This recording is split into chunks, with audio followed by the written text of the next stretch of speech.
Tonight on CTV News at 6. No one was home. Although the fire, we suspect, was started by transient individuals that were seen in and out of the structure over a number of different times. Crews respond to an early morning fire in Sudbury.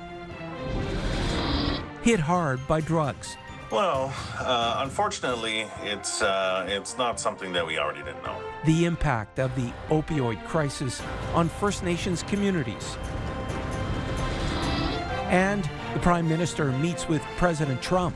We're going to be talking about trade. We're going to be talking about a lot of different things. Are we any closer to a trade deal with the United States? CTV News at 6 with Tony Ryma and Rick Wyman with weather. Good evening. So glad you were with us on this Tuesday. Sad news from Timmins. A teen was killed in an ATV crash. Police say around 3 yesterday afternoon they were called to the Langmuir Road area where the lone rider of an ATV was found with serious injuries. The 19-year-old man was taken to hospital where he later died. The details surrounding the collision are unknown and police are still investigating. And police are investigating a hit and run on Frood Road in Sudbury.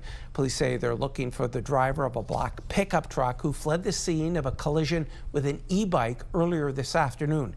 Around 1 p.m., a Dodge Ram and an e-bike collided on Frood Road near St. David Elementary School. The individual on the e-bike suffered non-life-threatening injuries. And a collision in Timmins involving a vehicle and a pedestrian has claimed the life of an 18-year-old woman.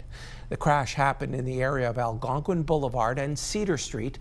Emergency crews responded and transported the 18-year-old to hospital, where she later died of her injuries. For more on this story and of all of our stories, visit CTVNewsNorthernOntario.ca. The leader of Ontario's official opposition is in Sault Ste. Marie. NDP leader Marit Stiles spent part of today on the picket line at Sault College and with postal workers. Stiles joined Cup W workers as they continue their job action. The NDP leader also spent time with the Sault's Downtown Association and Sault Area Hospital leadership. Stiles is set to hold a meeting tonight in opposition to Bill 33, titled Hands Off Our Schools. I'm here to talk with folks, to listen to what's happening, where things are at. Last time I was in town was back in June or July. I want to hear where things are at in our hospital, where they were in a code blue last time I was here. I want to talk to people about solutions, and I want to. I'm going to be meeting with folks from unions and working people to hear a little bit more about where things are at, and that's why I'm here as well. Stiles also notes that she and the NDP will continue to call for the resignation of Sault MPP Chris Scott, stating what she's heard from residents leads her to believe he won't be able to fulfill his role as a representative for the riding. Police are working to educate those in the aviation industry about criminal activity that could be happening at their airports. CTV's Angela Gemmell has more from the Airport Management Council of Ontario conference in Sudbury. Happens very much in front of you without you knowing what you're looking at. This RCMP inspector wants everyone working in general aviation to be aware of the ways criminals could be taking advantage of their industry, or rather exploiting gaps in security or intelligence. It's like any other transportation network. We need more resources for security and awareness, and the communities are doing their level best.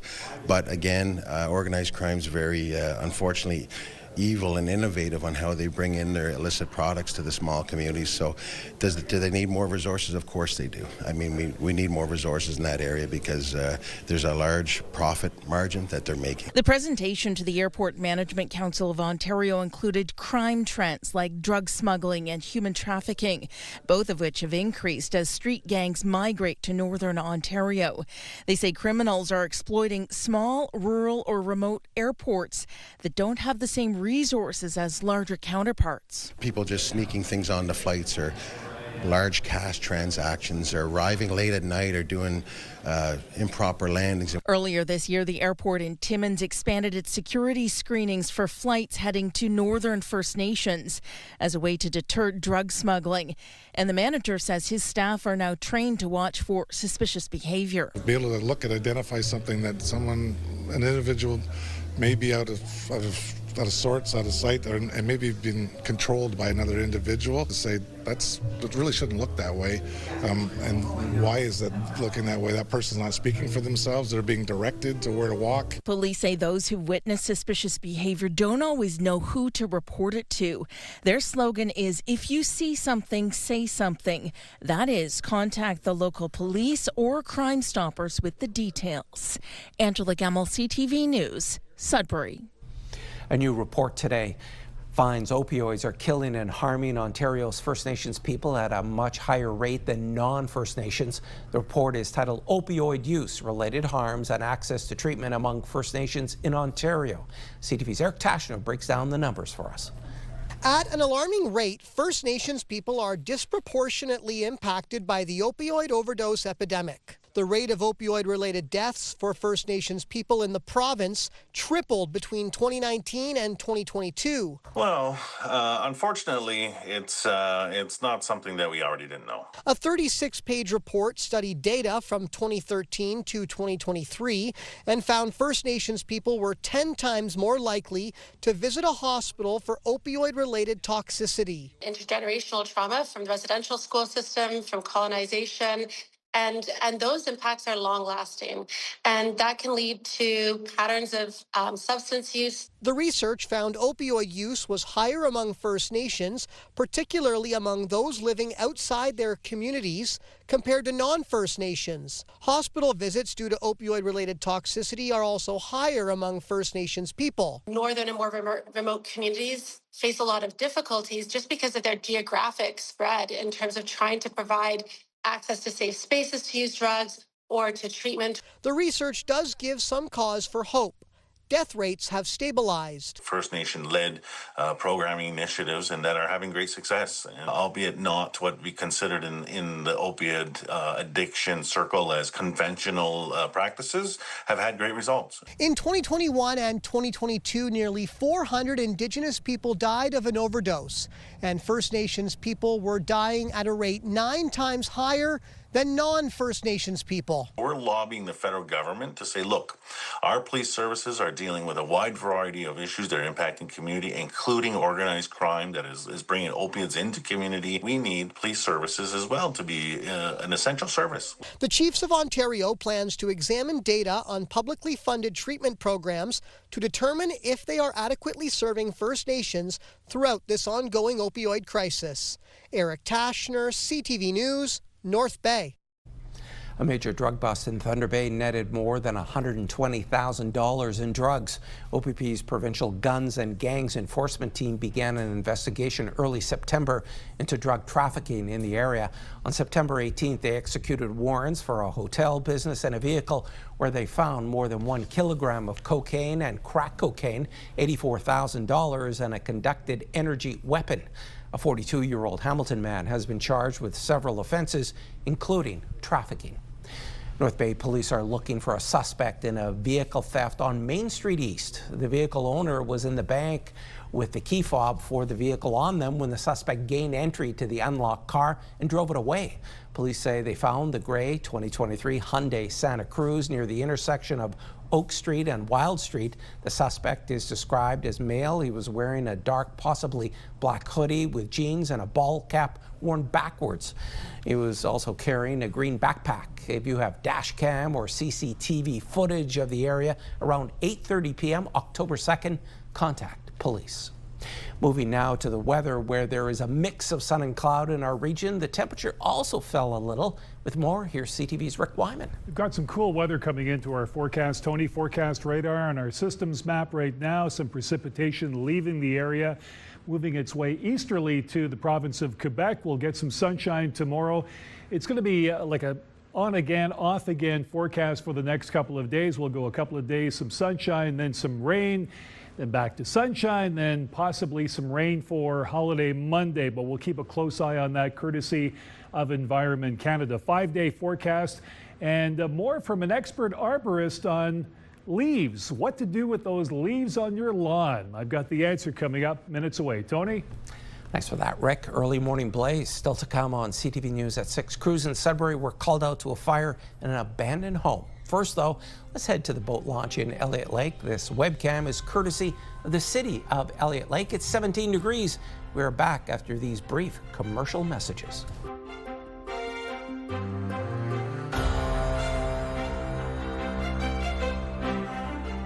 You see it happen, send it to CTV News. Text 10400 from your screen to ours. Text 10400. An overnight fire destroyed an abandoned house in Sudbury, and fire officials say it was started so someone could stay warm. It's the first time crews have seen a case like this in a while. CTV's Alana Everson has that story. Firefighters got a call to this abandoned house across from the Holiday Inn on Regent Street in Sudbury at 3 a.m. Tuesday. Upon arrival, there was smoke and flames coming from windows on the main floor and through the roof. Although the fire, we suspect, was started by transient individuals that were seen in and out of the structure over a number of different times, we don't have any other cause at the moment. Just after 8 a.m., crews did a secondary search of the structure and to check for hot spots. No one was found inside of the structure, which is a complete loss. The messaging for anyone who's having that fire for warmth, and certainly if you're using a fuel-fired appliance, diesel heaters, propane, kerosene, you want to have a carbon monoxide detector present. There's potentially lethal levels of carbon monoxide. O'Shell says outreach workers help spread fire safety messaging in encampments. Inside of a tent is absolutely no place to have a fire at any point in time. Very dangerous. We've seen that in our community, unfortunately. Back over on Regent Street, O'Shell confirms the homeowner has insurance. Greater Sudbury Fire Services has deemed the abandoned structure unsafe and confirms it will be demolished under the Fire Protection and Prevention Act. Alana Everson, CTV News, Sudbury. A historic investment at Health Sciences North in Sudbury today that will support the hospital's capital expansion, which will include a new pediatric inpatient unit. CTV's Lindsay Alick reports. It's being called a transformational gift. OCP Construction and the Cousineau family are donating $5 million to support HSN's pediatric program, which will be renamed to Cousineau Family Pediatrics. There's not a whole lot to say. We've been blessed. We've been served very well by the community, by the hospital.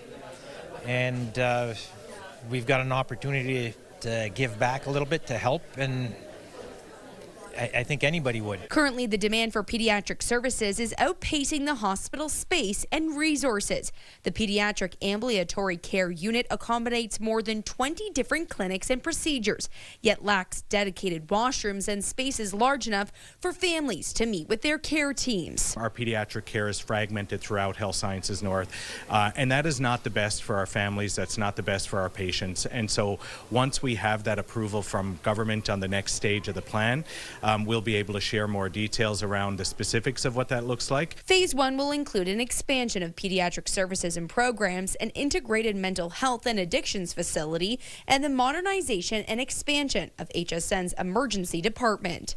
Would see us expand the current existing physical capacity at Health Sciences North from 526 beds to 756 by 2033-34. The reason we need the expansion is because today we have 526 physical beds, but we have 630 patients admitted. HSN is currently awaiting approval from the Ministry of Health to move from stage 1.2 to 1.3 of a 5-stage planning process. As of today, the Cousineau family has donated more than $6.5 million, and officials say the announcement is the largest donation to pediatric care in Northern Ontario history. Lindsay Alick, CTV News, Sudbury. It's been nearly a year and a half since the Group Health Centre in Sault Ste. Marie de-rostered 10,000 patients. Today, the organization provided an update on its efforts to attach patients with primary care providers. According to Group Health, since opening its Access to Care clinic, 8,000 patients have been or will be reconnected with primary care providers by the end of the year. An additional 6,000 patients are expected to be connected through the Grow Your Own Nurse Practitioner program. Group Health is anticipating more doctors to retire in the next 6 months, so more staff will be needed. We're still looking to run another cohort of nurse practitioners who would build in more capacity for those unanticipated physician leaves, and also building these supports for physicians, like whether it's a referral coordinator, whether it's using AI, and all those other ones we spoke of earlier. That helps support our physicians, so they may be able to bring on more for patients as well. So we've had 3 Practice Ready Ontario physicians who are internationally trained physicians who are here as primary care providers and are currently building their rosters. So we're making phone calls to patients right now, every day, attaching to their rosters. And then we have 2 additional primary care providers who are joining us between now and early in the new year, who will also be building and adding roster to patients as well. The $2.8 million to operate the Access Care Clinic runs out at the end of next March, but Silvano hopes the province will extend the funding. All right, back now for a check on your current conditions. Once again, here's Rick. Tony, not a bad night. It's not raining. We've got some cloud cover in some areas, but overall the temperatures are pretty nice for this evening. Great time for a walk before the Jays game. Let's take a look at some of the conditions across the northeast right now. In Moosonee, a cool 9 degrees, some sun and cloud. Cochrane, mainly cloudy at 11. Sun and cloud Timmins at 12. Cap, we've got some sun and cloud at 9. Cloud cover in Chapleau. Wawa, 13, sunshine. Sault Ste. Marie, 15 with the sun as well. In Parry Sound, some sun and cloud, 16. Meanwhile, in North Bay, 15, sun and cloud to Miskaming Shores, and more of the same. Kirkland Lake, 15 degrees. So those temperatures, 15, 17, 16 degrees. Not a bad night. 17 in Greater Sudbury, sun and cloud. Pretty well the same story in Espanola, 17. Elliott Lake 16, and Gore Bay, Manitoulin Island, we've got a reading of 17. So the big debate at this time of the year rages on about leaves. What do you do with them? Well, we've got an expert. He's a certified arborist, Ian Laidlaw in Ottawa with the Davy Tree Expert Company. This is what he had to say about what to do with leaves. The best option would be to mulch. If you leave the leaves down, there's lots of, it can breed funguses, insects, stuff like that. So there's lots of places for stuff like that to hide. So if you can mulch the leaves up, get them chopped up and into the grass, it'll help benefit the trees. If you just leave them as is, like I said, you'll get matted, you'll lose some grass coverage. And like I said, it is a place for disease and pests to kind of fester. All right, thanks so much for that, Rick. For the safety of children, next on CTV News at 6, Ontario school boards and trustees come together in support of speed cameras in school zones. And did he make any headway? Prime Minister Carney met with President Trump at the White House.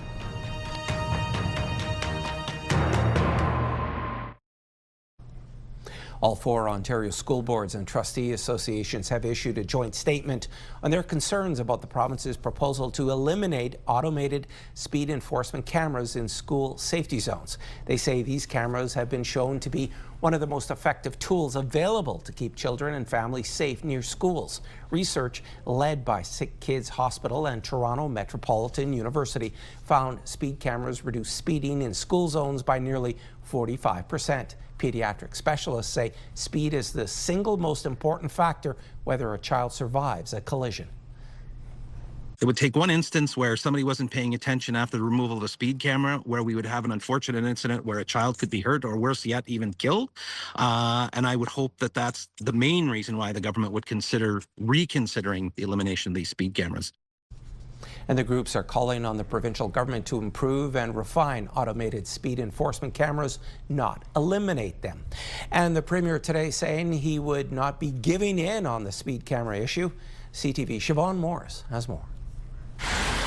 It's a hard no from the Premier to 22 Ontario mayors. They'd hoped for a compromise on speed cameras, the ones the province plans to outlaw. What's unreasonable is a total cash grab, and we know speed cameras do not work. One of the mayors pushing for reconsideration insists this is not about money at all. It's not about revenue. It is about safety. Some of the tweaks the mayor suggested include running the cameras in school zones only, issuing a warning on the first offense, only ticketing during school hours, and setting a reasonable threshold speed to get a fine at all. They slow people down, and when you get a ticket, the evidence shows that every single camera where these are deployed have registered a decrease in speeding. Doug Ford unmoved with another approach to stop lead-footed drivers. We're going to put traffic calming infrastructure, and that will bring it down to zero. Singling out Toronto's most infamous speed camera that's issued 70,000 tickets worth more than $7 million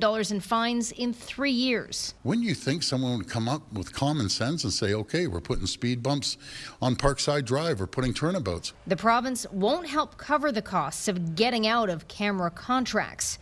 Ford calls the communities that want to hang on to them greedy. They aren't worried about the safety of people. If they were, they'd start installing infrastructure. Mead Ward says fines are being used to make streets safer and argues that's how it should be. What he has basically said is that he's willing to tax people who obey the law, rather than making speeders pay for traffic calming measures. Believers in speed cameras don't have tons of time to try and sway the Premier. The bill to ban them will be introduced when the legislature returns. It could be law in a matter of weeks. Siobhan Morris, CTV News. The Prime Minister is in Washington today. This is Mark Carney's second trip to meet with President Trump, and it comes at a time when Donald Trump is threatening new tariffs. CTV's Michael Couture has more. With a firm but friendly handshake, Prime Minister Mark Carney arrived at the White House for his working lunch with U.S. President Donald Trump. We're going to be talking about trade. We're going to be talking about a lot of different things. In a 32-minute Oval Office meeting, Trump called Carney a great man several times, adding he's confident they'd work through the issues preventing a deal on tariffs. He's a world-class leader. He's a man that knows what he wants. And I'm not surprised to see that he won the election and won it substantially, and I would think he's more popular now. He's a good man. He does a great job, and he's a tough negotiator. He's a great man, and you want to do a deal with Canada. Why aren't you? Because I want to be a great man, too. Trump says the two countries are in a natural business conflict because Canada and the U.S. want to make similar things on both sides of the border. It's a tough situation because we want to make our cars here. At the same time, we want Canada to do well making cars. So we're working on formulas, and I think we'll get there. Carney said the two countries are competing, not in conflict. We are the largest foreign investor in the United States. $500 billion in the last 5 years alone, probably $8 trillion in the next 5 years if we get the agreement that we expect to get. Following the meeting, the minister in charge of Canada-U.S. trade updated reporters on how it went. It concluded with the president and the prime minister directing us, me and my colleagues and the president, his cabinet secretaries who were there, Ambassador Greer, Secretary Lutnick, and others, to continue the conversation and to quickly land deals that will bring, we think, greater certainty in areas where the principal areas would be steel and aluminum and energy. In a sign that work will be continuing, Dominic LeBlanc is staying in D.C. for the next 24 hours for more meetings. And this evening, Prime Minister Carney is having a working dinner with U.S. Vice President J.D. Vance. Michael Couture, CTV News, Washington. The leaders of the Freedom Convoy that occupied Ottawa for 3 weeks in 2022 have been sentenced today. Tamara Leach and Chris Barber have been given conditional house arrest sentences of 18 months after they were found guilty of mischief for their role in a protest. Leach and Barber encouraged thousands of protesters to park their vehicles downtown in the nation's capital, causing gridlock and other disruptions. The pair also raised millions of dollars to defy the federal government's COVID-19 mandates. The Crown asked for an 8-year sentence for Barber and 7 years for Leach. While the defense wanted an absolute discharge, the court rejected the defense's request, saying the sentence needs to send a message of deterrence. Leach has already served 3.5 months, which will count toward her 18-month sentence. And there's more news still ahead, but first, here's your full weather forecast with Rick. Tony, long weekend, just days away. We'll keep a close eye on the forecast. We've got some semblance of what we could expect by Monday, and it looks like we're going to get some rain, but we'll get to that momentarily. Forecast radar, that system leaving the northeast, making its way to the province of Quebec. We'll have some sunshine and some clear weather for the next little while. Then we've got a little bit of precipitation, then more sunshine. So on again, off again. It's kind of like a stop and start forecast. Here we go. Sudbury, partly cloudy and 4. Sault Ste. Marie, 2, partly cloudy. Timmins, -1. Chance of showers. Temiskaming Shores, partly cloudy at 4. 5 degrees in North Bay, partly cloudy as well. Moosonee, chance of showers at -4. Kapuskasing-Hearst, -2. 70% chance of showers, but of course those showers will end and the sunshine will return. Wawa, -1 chance of showers. A few clouds, Gore Bay and Parry Sound, 5 with a chance of showers. Now your forecast. Sudbury, Nickel Belt, here we go. Clearing by noon tomorrow at 11. 13 Thursday, sunshine. Friday, we've got chance of showers, 15. 15 on Saturday, cloud cover. 16 Sunday with the cloud. Monday, right now, Environment Canada calling for some sun, some cloud, and showers at 17. Hopefully that will change. Sault Ste. Marie, Algoma, mainly sunny tomorrow at 12. 16 Thursday, sunshine. Chance of showers Friday, 60%. 14. 17 Saturday. 17 Sunday, sun and cloud. And Monday, here we go, cloud and showers, 16. As I said, hopefully that'll change. Timmins, Cochrane, Kapuskasing. Increasing cloud tomorrow at 10. 13 Thursday. Friday, chance of showers, 60%. By the way, I can't forget, -6 tomorrow night in Timmins, Cochrane, Kapuskasing. Remember last week I said there would be snow. That's changed to, well, some cold temperature. Temperatures, Saturday some cloud, 13, 18 Sunday, sun and cloud, and Monday, here we go, chance of showers, 18 degrees. Temiskaming Shores, Kirkland Lake, clearing tomorrow at 10. 13 Thursday, sunshine. Friday, chance of showers, 15. 14 Saturday, the clouds will roll in. Sunday, we've got sun and cloud, 17. And Monday, sun, cloud, chance of showers at 18 degrees. Again, well above normal. North Bay, West Nipissing, mainly cloudy for tomorrow. 12. 13 on Thursday with the sunshine. Friday, we've got, well, some sun, some cloud, chance of showers at 60%. That looks pretty good right now if you're betting. Again, 15 Saturday, 15 Sunday with the cloud cover. Monday, sun, cloud, chance of showers. 17 on your long holiday Monday. Let's hope that changes between now and the next couple of days. Normally, you should be sitting at 13. You want a pick of the day? We've got it. Let's see it right now. Linda Couture.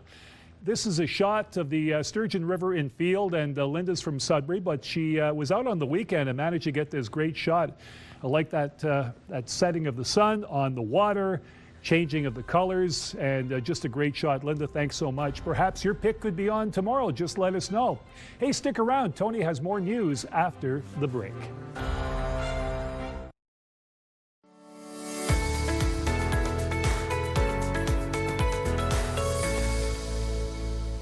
Out with the cold, in with the flu. The changing of the seasons means it's time to pack up the air conditioning, unfortunately, and fire up your furnace and fireplace. These pieces of equipment are vital and also expensive. So how do you do it and do it properly? That's the topic for this installment of Ask an Expert.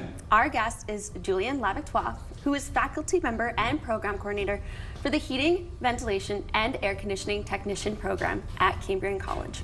Welcome, Julian. Thanks, Caitlin. So there are not many days left before we turn off the air conditioning, whether you have individual units or central air. How do you properly turn off the system and get it ready for the winter season? Well, I would say the main thing is, first of all, turn off the circuit breaker just to prevent it from maybe turning on during the cold months. Clean any debris in and around the unit, leaves, things like that, and put the winter cover on it if you have one. Okay, amazing. Super simple. So what are some simple things people often forget to do that could affect the performance or the air conditioning units or system? Well, simple things again is keeping the unit clean. That'd be number one. Another thing, it's always suggested to get it maintained annually by heating and air conditioning contractors, just to make sure it's up and running properly and to maintain longevity of the equipment as well. Furnaces and fireplaces are getting warmed up. How do you properly prepare these for the fall and winter? Well, the main thing with furnaces would be to make sure you clean or replace the air filter. Another thing would be to make sure that the batteries are new in the thermostat. Okay. Fireplaces would be the same. Some fireplaces have remote controls depending on the type. There'll be batteries in there and batteries in a receiver. So I would suggest replacing those before we need it during the cold winter months as well.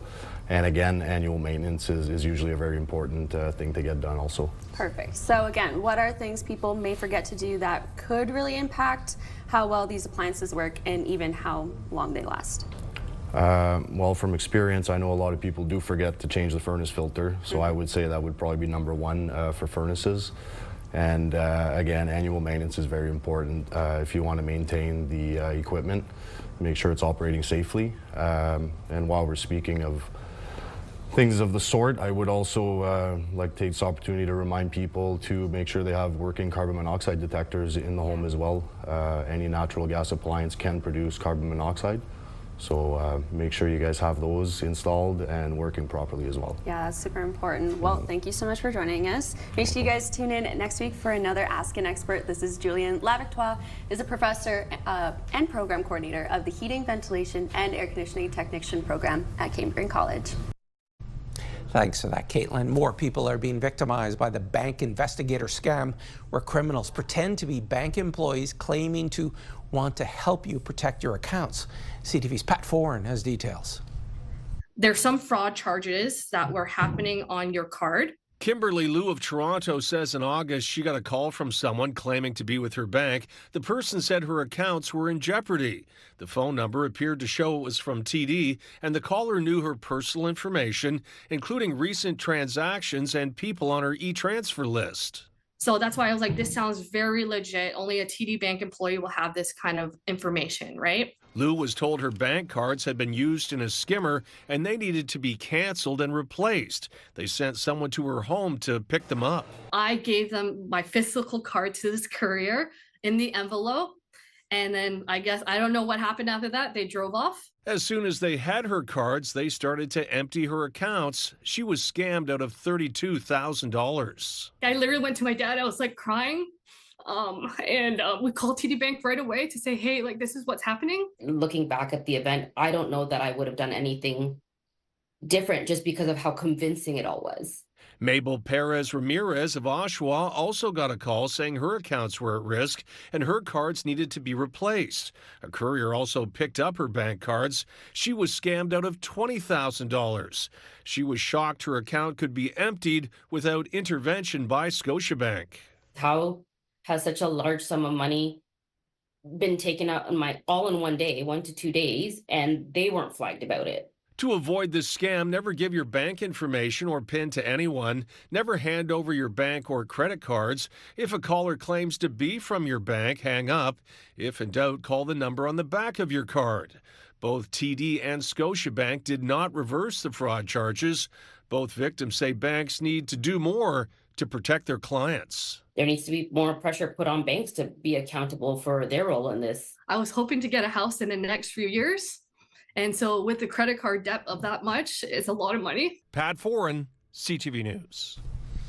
A 78-year-old man is running to support his granddaughter in her battle against Lyme disease. He's doing it as most of her treatments are not covered by OHIP.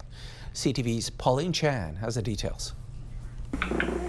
Richard Nancaro has always been there to support his grandkids, so his recent $10K fundraiser was no surprise. It's right up his alley to do something like that, but I'm really grateful. Molly needs special treatments that are not covered by OHIP, so I'm trying to raise $5,000 or $6,000 or more by having this run and inviting people from my apartment complex. Molly spends most of her days in bed, debilitated by Lyme disease. We're not exactly aware of when a tick would have like embedded in my skin. The one time she ever saw a tick on her was 15 years ago, but she didn't develop the flu-like symptoms and extreme fatigue until 2 years ago as she was starting her nursing career. It's been 2 years of seeing every specialist that we could see. She takes, I think, 40 supplements a day.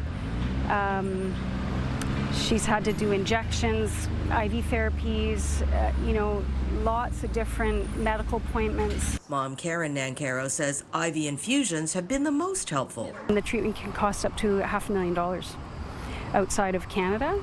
So we're doing whatever we can here. None of that is covered by OHIP. Molly says Canadians often hear about acute Lyme disease, the bullseye rash, and getting treatment within 3 days of a tick bite. Chronic or late-stage Lyme diseases, and it's basically a completely different disease. It can't be treated with just the 2 weeks of antibiotics.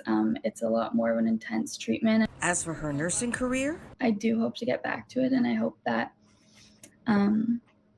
I don't know, my understanding of being kind of on the other side of it and being a patient can make me a better nurse. Recovery is slow, but Molly has her family by her side, with Richard planning more runs in the future.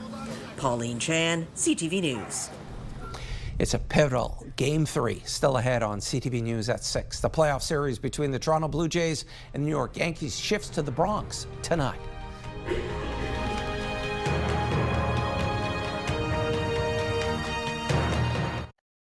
Clothing provided by Laura, Melanie Lynn.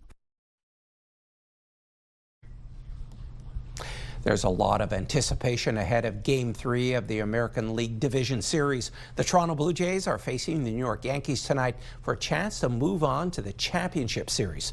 CTV's Sean Leathong joins us from outside Yankee Stadium.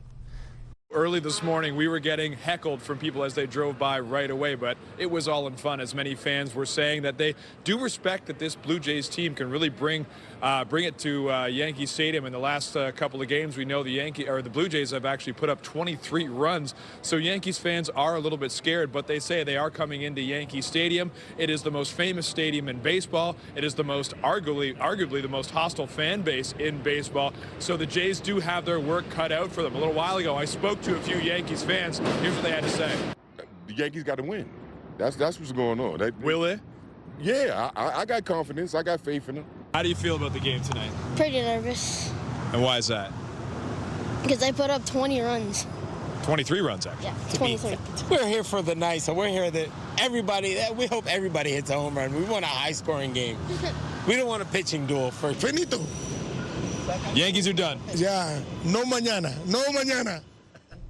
That was CTV's Sean Leathong reporting from New York. The Countryside Arena in Sudbury is a busy place today and tomorrow as the Northern Ontario Junior Hockey League is holding its showcase tournament. That story from CTV's Madison Merrier.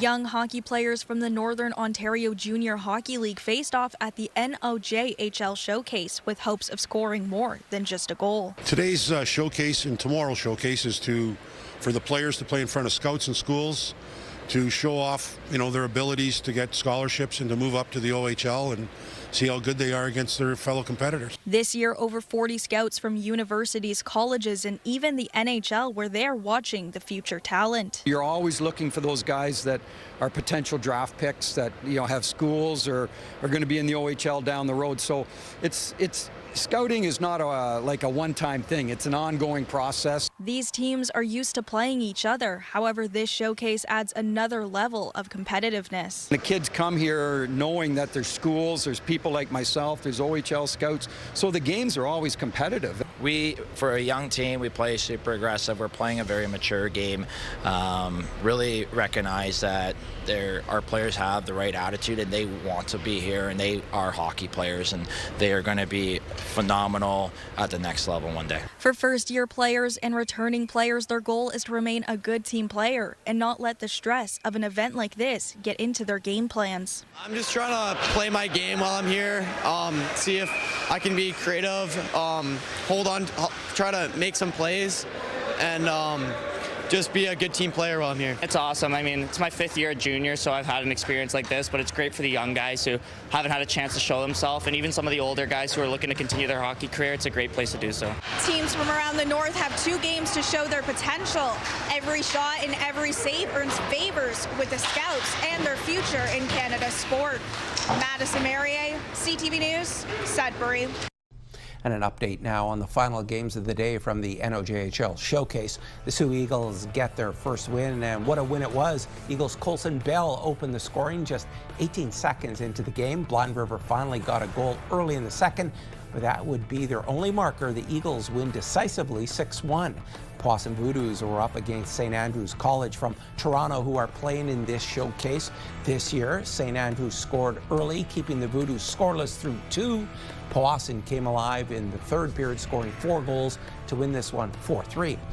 The Sioux Thunderbirds and Greater Sudbury Cubs have just started their game. They're scoreless in the first period. Entertainment brought to you by the Cinefest Red Carpet Patron Program. Well, many will be rushing to the box office for concert tickets. David Daniel has tonight's Hollywood report. We have to announce that we've made a decision to go back on tour. Hi, we're going back on tour. Rush returns to the road. Geddy Lee and Alex Lifeson say the tour will be a celebration of their music and legacy and the life of drummer and lyricist Neil Peart, who died in 2020. Annika Niles will fill in for Peart behind the drums. The tour begins next June at the Kia Forum in Los Angeles, where Rush played its last gig in 2015. You want one of these? This ought to do. Let's get it! 2 iconic westerns are marking anniversaries. Silverado, starring Kevin Kline, Scott Glenn, Kevin Costner, and Danny Glover, is 40 years old. And The Quick and the Dead, starring Sharon Stone, Gene Hackman, and Leonardo DiCaprio, is 30 years old. Both are out today in anniversary limited edition 4K Ultra HD steelbooks. Governor Bush, strategery. Not gonna do it. Jim Downey went from the youngest writer at Saturday Night Live to the show's longest-running writer. In between, he wrote many of SNL's classic sketches and won 5 Emmy Awards. Downey wrote that about his influence on the show, features dozens of SNL cast members and writers. The doc debuts October 17th on Peacock. In Hollywood, I'm David Daniel.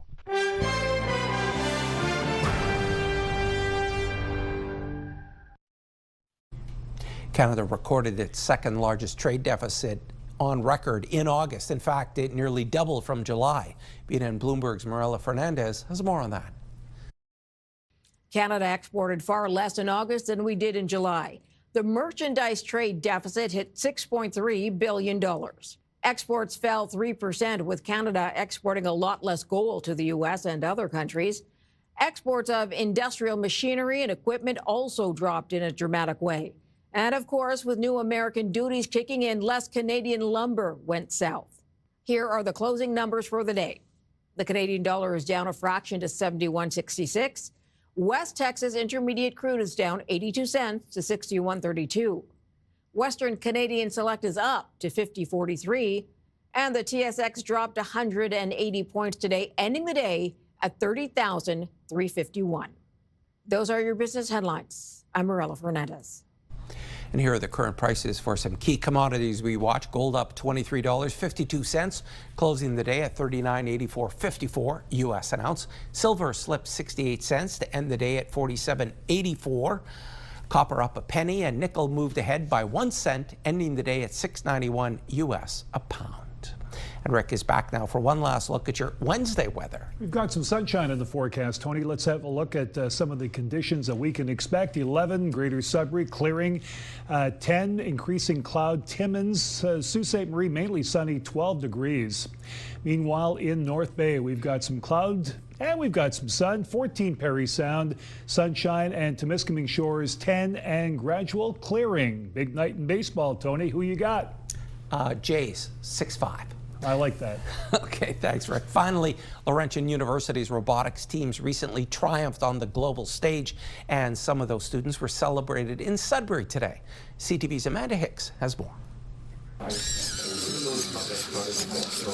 This is just one of the machines that represented Canada at the FIRA Robo World Cup last month in South Korea. The international competition saw 40 teams from more than 10 countries put their robots through tests like lifting weights, sprinting, and the triple jump. Across 5 events, Laurentian University's Robo Parks and Snow Parts teams brought home 4 gold, 2 silver, and 3 bronze medals. Getting this championship from the South Korea, we really feel we can do a lot in Canada, in Ontario, in North Ontario, in Sudbury. I'm so proud with the students, all of them. They chipping times, weekends times, hours into making this happen. It is not easy, especially we have to travel far from Canada to South Korea. All the flights, jet lag, and they still pulling everything together. The team also won the U19 championship. It was the first time a Canadian team has ever competed in that age category, which included high school students from Lockerbie Composite School. It's difficult because sometimes the robots will not tell you why it's wrong. You need to find the wrong by yourself. Today, MPP Jamie West awarded the students with a legislative scroll in recognition of their achievements. So, inspiring and letting younger people know what's possible is also important to us. And with the rapid advancement of artificial intelligence, Lau says more students have become interested in robotics. I'm happy to see more and more students actually get involved. I started the lab with just only 2 students in 2024. Now I have more than 10 or 15 students. Canada will host the Robo World Cup for the first time next year in Markham.